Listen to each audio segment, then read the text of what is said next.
Om Namah Shivaya. Shorthand lesson. Circle or loop preceding initial hooks. This lesson manaki. Circle or loop preceding initial hooks. అంటే ఏమిటిది? మనం group of hooks పాఠాలు నేర్చుకున్నాం. ఆ group of హుక్స్లో ఏం నేర్చుకున్నాం? L hook, are hook గురించి నేర్చుకున్నాం. ఈ ఎల్ హుక్, ఆర్ హుక్ అనేటువంటివి ఆల్టర్నేటివ్ ఫామ్స్లో కూడా ఎలా రాయాలో నేర్చుకున్నాం. వీటికి ముందుగా కనుకను, అంటే ఈ హుక్కులకు ముందుగా కనుకను సర్కిల్ కానీ లూప్ కానీ వచ్చినట్లయితే, సర్కిల్ ఆర్ లూప్ అంటే మనకు తెలుసున్నదే కదా, ఆల్రెడీ నేర్చుకున్నవే. ఏం నేర్చుకున్నాం? సర్కిల్ అంటే ఎస్ గురించి, లూప్ అంటే స్టీ లూపు లేదా స్టర్ లూప్ గురించి మనం నేర్చుకున్నాం కదా. మరి ఈ స్టీ లూపు, స్టర్ లూప్ కానీ సర్కిల్స్ కానీ ఈ ఇనీషియల్ హుక్కి ముందుగా వచ్చినట్లయితే ఎలా రాయాలి అనేటువంటిది ఈ పాఠంలో చెప్తారు. సరే, ఆ పాఠంలో ప్రతిదానికి నియమాలు అనేటువంటివి ఉంటాయి కదా. ఆ నియమాలు కనుక మనం పరిశీలించినట్లయితే ఎలా రాయాలి ఏమిటి అనేటువంటిది పరిశీలించినట్లయితే అది దాని గురించి ఇందులో చెప్పుకుందాం. మొట్టమొదటిగా ఏం తెలియజేస్తా అంటే, ఇనీషియల్గా మనం ఏం నేర్చుకున్నాం? ఆర్ హుక్ గురించి నేర్చుకున్నాం. జ్ఞాపకం ఉందా? ఎలాగా? సపోజ్ ప్రై అని ఉంది, అవునా? స్ట్రైట్ స్ట్రోక్స్కి ఇనీషియల్గా లెఫ్ట్ సైడ్లో ఒక స్మాల్ హుక్ రాసినట్లయితే అది ఆర్ పలుకుతుంది అని మనం నేర్చుకున్నాం. ఏం నేర్చుకున్నాం? ఇనీషియల్గా స్ట్రైట్ స్ట్రోక్స్. స్ట్రైట్ స్ట్రోక్స్ అంటే ఏమిటి? నెక్స్ట్ ప్రశ్న. పీబీటీడీ, చేజే, కేగే అనేటువంటివి మనం నేర్చుకున్నాం కదా. వీటికి ఇనీషియల్గా ఒక స్మాల్ హుక్ రాసినట్లయితే ఏ వైపున? ఎడం వైపున, అంటే లెఫ్ట్ సైడ్ని ఒక స్మాల్ హుక్ రాసినట్లయితే అది ఏం పలుకుతుంది అనుకున్నాం? ఆర్ పలుకుతుంది అనుకున్నాం కదా. ఎగ్జాంపుల్ చూడు, ప్రై ఉంది, ఇలా రాస్తాం అంటే R hook P, left side ఉంది కాబట్టి ఆర్ హుక్. అది మనం ఆర్ హుక్ గురించే మాట్లాడుకుంటాం కాబట్టి కదా. ఇలాగా ఈ ఇనీషియల్గా ఉండేటువంటి ఈ ఆర్ హుక్ని కంప్లీట్గా క్లోజ్ చేసి రాసినట్లయితే, అంటే ఇలా రాసినట్లయితే ఏమి ఇది ఏమని పలుకుతుందంటే స్ప్రై అని పలుకుతుంది. స్ప్రై. స్ప్రై ఇది ఆర్ హుక్ వైపుని సర్కిల్తో క్లోజ్ చేసి రాసాము అంటే ఈ సర్కిల్లో ఏమున్నాయన్నమాట? ఇనీషియల్ సర్కిల్ ఏం చెబుతుంది? ఇనీషియల్ సౌండ్ ఆఫ్ ఎస్ అని తెలియజేస్తుంది. అదిగో ఎస్. తర్వాత ఆర్ హుక్ వైపున, అంటే ఎడం వైపున ఉంది కాబట్టి అది ఆర్ అని తెలియజేస్తుంది. ఏం? పీ మామూలే, అవునా? అని చేస్తుంది. ఇది ఇనీషియల్లో, దాని తర్వాత ఏం పలకాలి? పీ పలకాలి. ఎందుకని? సర్కిల్ తర్వాత పలికేటువంటిది అదే కదా. అందుకని స్ప్రై అని పలుకుతాం. అంటే దీని అర్థం ఏమిటనమాట? ఇనీషియల్గా స్ట్రైట్ స్ట్రోక్స్కి ఆర్ హుక్ ఉన్న వైపున పూర్తిగా సర్కిల్తో కనుక క్లోజ్ చేసి రాసినట్లయితే అది ఏమని పలుకుతుంది? ఆర్ హుక్తో పాటు, ఎస్తో పాటుగా ఆర్ హుక్తో పాటుగా కాన్సనెంట్ పలుకుతుంది అని దాని అర్థం. అందుకని స్ప్రై అవుతుంది. ట్రై. సపోజు ఇనీషియల్గా ట్రే అని ఉంది, TRAY అంటే ఇలా రాస్తాం చూడు. స్ట్రైట్ స్ట్రోక్సే, ఇనీషియల్గా ఆర్ హుక్ ఉంది, దీని వైపున కనుకను మనం సర్కిల్తో క్లోజ్ చేసి రాసినట్లయితే ఏం పలుకుతుంది అన్నమాట? ఇప్పుడు స్ట్రే అని పలుకుతుంది. స్ట్రే అని పలుకుతుంది. సపోజు స్క్రూ రాయాలి, అవునా? దీనికి క్రూ అని రాసామనుకో, CREW, కర్ర, ఇలా రాస్తాం. క్రూ రాసినట్లయితే ఈ రకంగా ఉంటుంది. దీన్ని క్లోజ్ చేసి రాస్తే ఏమని పలుకుతుంది? స్క్రూ అని పలుకుతుంది.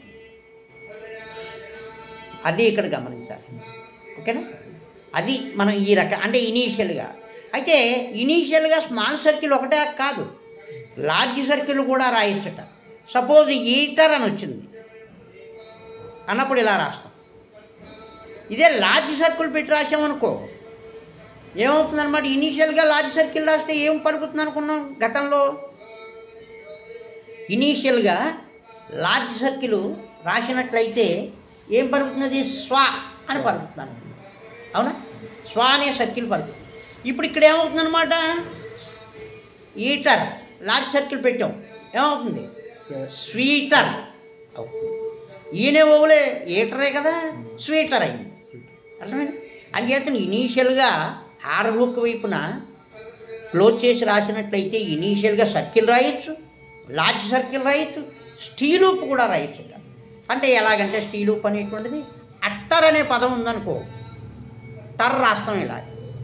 ఇప్పుడు దీనికి స్టీలూప్ పెట్టి ఇలా రాసామనుకో ఏమవుతుందన్నమాట, ఇనీషియల్గా స్టీలూప్ రాసినట్లయితే ఏం పలుకుతుందని చెప్పుకున్నాం గతంలో, స్టీ పలుకుతున్నాం. స్టీ అవునా. ఇప్పుడు ఏం పలుకుతుంది, ఇప్పుడు ఇలా రాస్తే ఆర్ కూడా పలకాలి, స్టట్టర్ అని పలుకుతుంది. ఇది అట్టర్ కదా, స్టట్టర్ అయిందంటే అంతకంటే ఏముంది, అది స్టట్టర్ అయింది. అది ఇక్కడ గమనించాల్సినటువంటి విషయం. సో ఈ రకంగా అలాగే ఓకర్ ఇలా రాసాం, స్టీలు పెట్టి ఇలా రాసాం అనుకో ఏం పలుకుతుంది, స్టోకర్. అంటే స్ట్రైట్ స్ట్రోక్స్కి ఇనీషియల్గా లెఫ్ట్ సైడ్ని స్మాల్ హుక్ రాస్తే ఆర్ పలుకుతుంది. ఆర్ని క్లోజ్ చేసి రాసినట్లయితే స్మాల్ సర్కిల్ రాయొచ్చు, లార్జ్ సర్కిల్ రాయొచ్చు, స్టీల్ లూప్ కూడా రాయొచ్చు. స్టర్ లూప్ అనేటువంటిది ఇనీషియల్గా పలకదు అని ఆ పాఠంలో అక్కడ నేర్చుకున్నాం మనం. అంచేతను ఈ మూడింటికి కూడా ఉపయోగించినట్లయితే ఆ ఎస్ లేదా స్వా సర్కిల్ లేదా స్టీల్ లూప్తో పాటుగా ఆర్ కూడా పలుకుతుంది అని అక్కడ దాని అర్థం. అనుమానం రావచ్చు, ఇనీషియల్గా ఆర్ హుక్ ఉంది కదండి, ఆర్ హుక్ ఉన్నప్పుడు ఆర్రే పలకాలి కదా అని రాయొచ్చు. కానీ అక్కడ రూల్ చెప్పాడు మనకి, ఎక్కడ ఎస్ లెసన్లో రూల్ చెప్పాడు. ఏమని, ఇనీషియల్గా పలికేటువంటి సర్కిల్ ఇనీషియల్ సౌండ్ ఆఫ్ ఎస్ని పలుకుతుంది అని మనకి చెప్పాడు మనం కదా. అందుకని ఇనీషియల్గా సర్కిల్ ఉంది కాబట్టి మరి రూల్ మారకూడదు కదా, ఎప్పుడు ఒకటే రూల్లో ఉంటుంది. ఇనీషియల్గా సర్కిల్ కనపడితే ఇనీషియల్ సౌండ్ ఆఫ్ ఎస్ఏ అందుకని ఇనీషియల్ సౌండ్ ఆఫ్ ఎస్ది ఇక్కడ పలుకుతుంది. దాని తర్వాత ఆర్ హుక్ పలకాలి కాబట్టి ఆర్ హుక్ పలుకుతుంది. కాన్సనెంట్ సరే సరే, ఎలాగా కాన్సనెంట్ అనేది ఉంది కాబట్టి ఇవన్నీ, అందుకని ఈ రకంగా ఉంటుంది. అది మొట్టమొదటి ప్రిన్సిపల్లో మనం చేసుకోవచ్చు. ఓకేనా, అర్థమైందా, తెలిసిందా? రైట్. ఇకపోతే నెక్స్ట్ ప్రిన్సిపల్ దగ్గరికి వెళ్దాం. ఏమంటే ఇప్పుడు స్ట్రైట్ స్ట్రోక్స్ గురించి చెప్పాము, బాగుంది. మరి కర్వ్డ్ స్ట్రోక్స్ ఉన్నాయి కదా, మరి వాటికి ఎలా రాయాలి? ఏమి అంటే కర్వ్డ్ స్ట్రోక్స్ కూడా హుక్కులకి ముందు ఎస్ పలకచ్చు కదా. మరి ఆ ఎస్ పలికినట్లయితే దాన్ని ఎలా రాయాలి? దానికి ఎలా రాయాలంటే ఇనీషియల్గా హుక్కు రాస్తాం కదా, కర్వ్డ్ స్ట్రోక్స్ కూడా ఇనీషియల్గా హుక్కు రాయొచ్చు.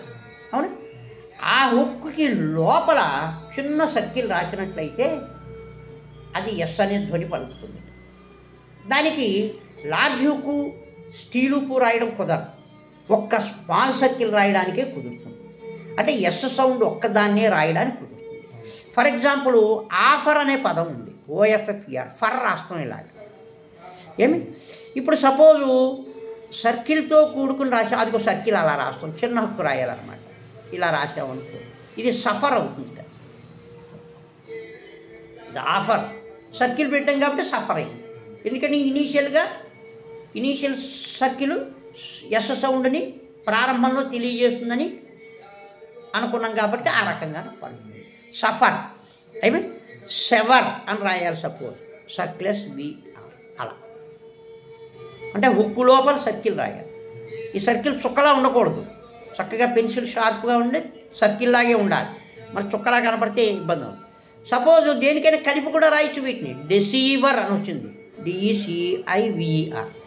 చూడు, డి సర్కిల్ వర్, డెసీవర్. సూదర్, సర్క్లెస్ దర్. అంటే ఇనీషియల్ హుక్కి సర్కిల్ కూడా ఇక్కడ కనిపిస్తుంది. సిన్నర్ అని రాయాలి సపోజ్, సర్క్లెస్ ఎన్ ఉన్నారు, సర్క్లెస్ ఎన్ ఉన్నారు, సిన్నర్. ఈ రకంగా మనం రాస్తాం. ఏమి సరే బాగుందండి, ఆర్ హుక్కు గురించి మాట్లాడుకున్నాం. మరి ఎల్ హుక్కు కూడా ఉంటుంది కదా, దానికి ఎలా రాయాలి అనేటువంటి ప్రశ్న వచ్చినట్లయితే, అవునా, ఎల్ హుక్కి స్ట్రైట్ స్ట్రోక్స్కైనా కర్వ్డ్ స్ట్రోక్స్కైనా సర్కిల్ని హుక్కు లోపలే రాస్తాము. ఏమి ఎల్ హుక్కైనా ఆర్ హుక్కైనప్పటికీ కూడా సర్కిల్ లోపలే రాస్తాము. ఏమి అలాగే స్ట్రైట్ స్ట్రోక్స్కి ఎల్ హుక్కు రాసినా కూడా సర్కిల్ లోపలే ఉండాలి. ఇంకేతను ఇప్పుడు సపోజ్ ప్లై ఉంది, ఇలా రాస్తాం. సప్లై రాసాం SUPPLY. అనుకున్నప్పుడు సర్క్లెస్ పల్ ఇలా రాయాలి. ఎందుకంటే ఇలాగ ఆర్హుక్ వైపు ఇలా క్లోజ్ చేసి రాసాం కదా, అప్పుడు దీనికి కూడా ఇలా క్లోజ్ చేసి రాసామంటే ఇది మామూలు సర్కిల్ అవుతుంది, హుక్ అవ్వదు. స్పై రాయాలనుకో ఇలా రాస్తాం. అర్థమైందా? ఒక్క ఆర్ హుక్కి మాత్రమే స్ట్రైట్ స్ట్రోక్స్కి ఆర్ హుక్కి మాత్రమే సర్కిల్ అనేటువంటి దాన్ని క్లోజ్ చేసి రాసే అవకాశం ఉంటుంది. అలాగే స్మాల్ సర్కిల్ అయినా లార్జ్ సర్కిల్ అయినా స్టీల్ లూప్ అయినా ఒక్క స్ట్రైట్ స్ట్రోక్స్కి ఆర్ హుక్ వైపున మాత్రము పూర్తిగా క్లోజ్ చేసి మూడింటిని రాసేటువంటి అవకాశం ఉంటుంది. మిగిలినటువంటి హుక్కులు ఎక్కడొచ్చినప్పటికీ ఏమొచ్చినప్పటికీ కూడా సర్కిల్ని హుక్కు లోపలే రాయాలి. ఒక్క సర్కిలే కుదురుతుంది, కానీ స్వా సర్కిల్ కానీ అంటే లార్జ్ సర్కిల్ కానీ స్టీల్ లూప్ కానీ రాయడం అనేటువంటిది కుదరదు. అది ఇక్కడ గమనించాలి. ఓకే, క్లియర్గా అర్థమైంది కదా. అలాగే ఇంకా సపోజ్ ప్లైస్ అని వచ్చింది, ఇలా రాస్తాం. ఇలా సర్కిల్స్ పెట్టి ఇలా రాసామనుకో ఏమవుతుంది? సప్లైస్. ప్లై సప్లై సర్కిల్ ముందు కలపడమే దానికి, ఇంకా వేరే ఏముండదు దానికి. అది సపోజ్ పాజిబుల్ అని వచ్చింది, POSSIBL పాజిబుల్. P సర్క్లెస్ బల్, అదిగో అదిగో సర్కిల్ ఉంది, ఎల్ హుక్ ఉంది, బల్ ఉంది, పాజిబుల్. అలాగే పెడస్టల్ అని వచ్చింది, PEDESTAL. PD పెడే స్టల్గా రాయాలి. ఇప్పుడు సర్కిలు టల్ పెడస్టల్. శాచెల్ సర్క్లెస్ చెల్. సికిల్ సర్క్లెస్ కల్లో. బైసికిల్ బి సర్క్లెస్ కల్. సివిల్ అని వచ్చింది, సర్క్లెస్ వల్లో. అంటే వీటికి లార్జ్ హుక్ రాస్తాం కాబట్టి ఆ సర్కిల్ అందులోనే ఉంటుంది. చిన్న హుక్ ఉంటే చిన్న హుక్లో పెడతాం, లార్జ్ హుక్ ఉంటే లార్జ్ హుక్లో పెడతాం. ప్రాస్పర్ పర్ సర్క్లెస్ పర్. లెస్పర్ ఎల్ సర్క్లెస్ పర్. రెసైటర్ రే సర్క్లెస్ టర్. ఇక్కడ ఆర్, కానీ హుక్ నుంచి టర్ని బయటికి లాక్కొచ్చాం, ఎందుకంటే కలిపి రాయడం అంటే ఇలా రాయకూడదు కాబట్టి. రెసైటర్ అదిగో ఈ రకంగా రాస్తాం.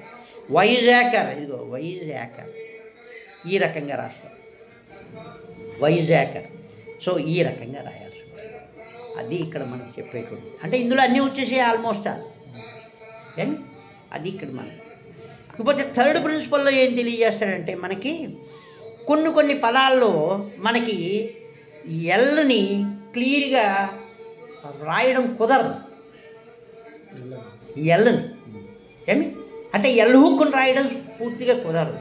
ఆ పదాలు కొంచెం ఎలా ఉంటాయంటే రాయడానికి అనుకూలంగా ఉండదు. ఆ హుక్కు రాయడానికి అనుకూలంగా లేనప్పుడు పూర్తిగా రాసుకోవాలి.